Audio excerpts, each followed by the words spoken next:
Hey guys, so I did a day in the life video quite a few months back where I was dumping baking soda into my bath, and you guys asked, why are you putting baking soda in your bath? So I thought it would be a fun video to share all of the random things that I put in the bathtub. Now most of these things are things that you probably already have at home or are pretty cheap to just go purchase. There's going to be a few essential oils. I do a lot of essential oils in the bath. And you can purchase these. I'll post a link in the description box where you can get these doTERRA oils. So anyhow, otherwise everything else is going to probably be things that you already have or, like I said, are cheap. So the first thing I will talk about is the baking soda. We go through a lot of baking soda in this house. I use it to wash Drake's blankets because he sucks on them, so I don't want to put, like detergent on them. So I use a lot of baking soda in laundry, and I use it in the bath. And I bake a lot, but you don't need this for baking, at least at home. So basically baking soda is really good for detoxifying your body. It's also really good to like soften your skin. Now I did write down some things because I use things for certain things, but of course there's other benefits. Another one is relieving itchy skin, clearing acne, and removing heavy metals from your body. Next thing that I use a ton are Epsom salts. A ton. This is probably my #1 bath. This, along with some essential oils, is what I bathe in the most. I got this bag at Walmart. I got the huge baking soda at Costco, but yeah, I got this bag at Walmart. It was a few bucks, and I use it a ton. Now, I use the Epsom salts when I'm sore. I work out. I work out kind of a lot, and I get sore a lot. So I love just bathing in the Epsom salts. Now they do detoxify, and it helps you soak in magnesium, which will help heal bruises. It reduces swelling, and then it makes your muscles happy and it detoxifies. Now with both of those, I always add essential oils, and I'll talk about those. I'll just talk about them now. So one of my favorite concoctions is, one of my kind of staples is lavender, and here is the lavender. I use this one a lot. Now lately I've been using a lot of peppermint with my lavender. Now they kind of do different things. The lavender is, kind of just relaxing, and I believe that, yeah, it's also an anti-inflammatory. So that's the lavender, and then the peppermint's really uplifting. So after the kids go to bed at night and before I work, will you let your brother outside, sweetie? I will do a little bit of both in my bath, and it kind of, in a way, it like calms my nerves, but it doesn't make me sleepy, if that makes sense. Yes, sorry, kids are all over the place. So anyways, peppermint and lavender are my two favorite bath staples as far as the essential oils go. And if you're just looking, to just kind of wake yourself up, and maybe before a date or something like that, peppermint would be a really good one. So those ones, and my hands smell all delicious. Okay, the next one is oatmeal. All right, whoa. The bottom is like punctured on my oatmeal. Now, regular, good old, everyday, just oatmeal does wonders for like softening your skin and relieving itchy skin. So you might be familiar with those like those little Aveeno bath packets. And when Deacon was a baby, I thought that was like what you needed, but really you just need oatmeal. The best way to do it, because you don't want all that oatmeal in your drain, is to put it in like a nylon or like a knee-high, something where you can push water in and out, maybe like cheesecloth, but you don't want the oatmeal to be able to get out. So, obviously not something super holy, that type of thing. And it's amazing because you can, whoa, okay, it's seriously leaking. You kind of squish it, and the oatmeal water comes out, and it's good for what, like eczema, psoriasis, rashes, just any kind of itchy skin in general. The oatmeal is really going to help. So, if you've got a baby babies just get funky rashes like all the time for no reason, and then oatmeal is really, really good for that. So, okay, what are some of my other things that I had here? The next one is apple cider vinegar. If you can find a raw apple cider vinegar, it's going to be a lot better. But yeah, apple cider vinegar does a ton of good things, and I don't have all these memorized. So it alkalizes your body's pH. It helps clear skin. It's an antifungal, and it's it detoxes you. So if you had maybe like athlete's foot or something like that, it'd be really good to bathe in the apple cider vinegar. Now, another one. Let's see here. I'll talk about another oil. This one is my favorite. This grapefruit. Sorry. It's amazing. This one's my favorite in my water. Grapefruit and lemon both. So these two are my absolute favorite, like just in my everyday drinking water, which in all baths, you should be drinking a lot of water because you're sweating a lot out, and a lot of these you're detoxifying, so you really want to help flush your body out. So drink a lot of water with your baths, and you can add some of these delicious things. So the grapefruit's really good for your kidney and your liver, your kidneys and your liver, unless you only have one. I mean, you could just have one. So anyways, it helps detoxify both of those. So the grapefruit is great for that. The lemon, again, is really uplifting, and it's like a good cleansing oil.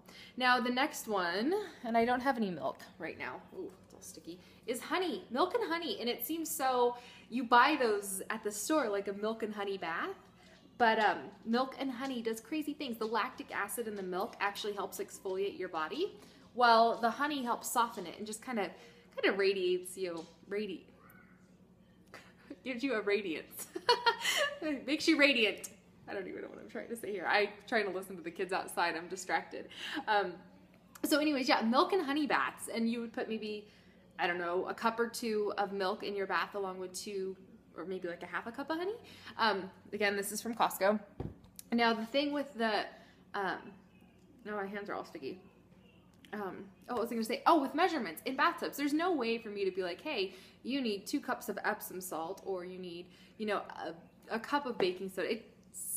It's so conditional on your bathtub, like how full your bathtub is, the size of your bathtub. I mean, just in my house alone, I have 2 bathtubs. They're completely different sizes. So it just depends on your own personal liking and that type of thing. So, all right, the next one is red wine or champagne. Now, I am not gonna bust open a bottle of wine and dump it in my bathtub, but there are times where I'll open a bottle of wine with maybe a friend, and we'll each have a glass, and then 3 weeks later, it's like, oh crap, I forgot about the bottle of wine.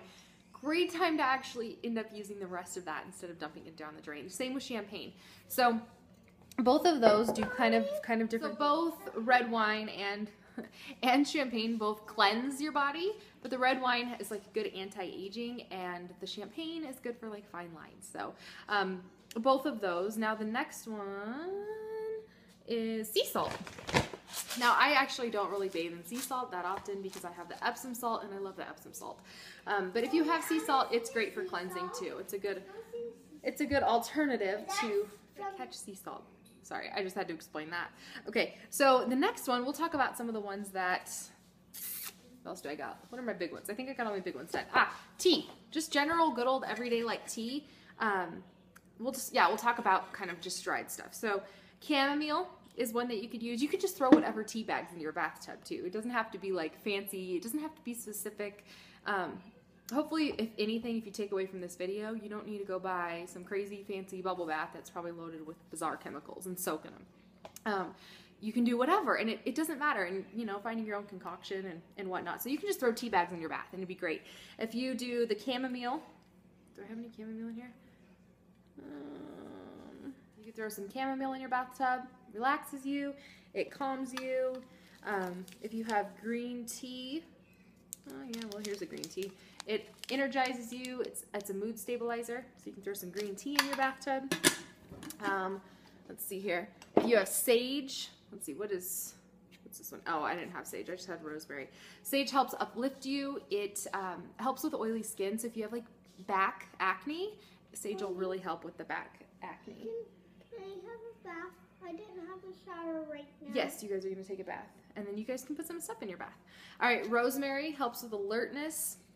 And with these, you could just put them in, you know, like one of those little tea things, or you could put those in, again, in a nylon. Just something, you don't want all this going down your drain. So, yeah. So, alertness, it helps clarify. So, rosemary's good for that. You want a bath too? Yeah. Okay, you'll get to take a bath in just a second. My kids are like, hey, bath time. All right, ginger. This one's fun, and I actually use this one a lot. You could use fresh grated ginger. Again, watch the drain. You could use powdered ginger. I don't worry about it with my drain. This one is both an anti-inflammatory, and ginger helps detoxify. So again, when I'm sore, I'll usually do Epsom salt, ginger, and then maybe some essential oils, just whatever, really. Okay, so what else do I have here? One that I don't have, but you could do seaweed or like powdered kelp. and they both help pull toxins from your body, and they've got a lot of omega-3, so they're really good for you. Let's see here, were there any other ones that I really wanted to talk about? What else do I have here? I'll throw Citrus Bliss in the bath. It smells fantastic. It makes me happy. Sometimes as an alternative to the lavender, I will put in the Serenity in my bath. And like when the kids are sick, or if they're, you know, if they're coming down with something, or if they're just funky, or if, you know, whatever, I will do On Guard in their bath. So, yeah, this is the one that they bathe with probably the most. Now, speaking of kids, with all those kinds of it.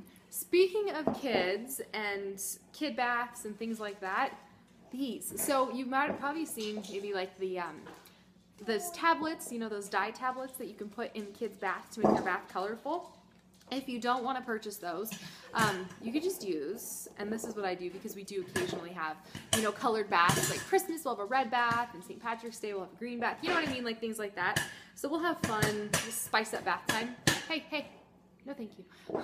And I'll just use, rather, you know, it'd be this liquid dye or these gel dyes, and we'll just pour them into the bath and, you know, a few drops or whatever. And it's actually really fun because if you do like the drops or the pieces, the kids can kind of play with them, mix them in and whatnot. So, okay, I think that's it. Hopefully I didn't talk too crazy fast, but I didn't want this video to be super duper long. So if you have any other bath at home solutions or remedies or additives, please list them below. I'd love to hear them. And otherwise, yeah, I think that's it. I'll talk to you guys later. Bye.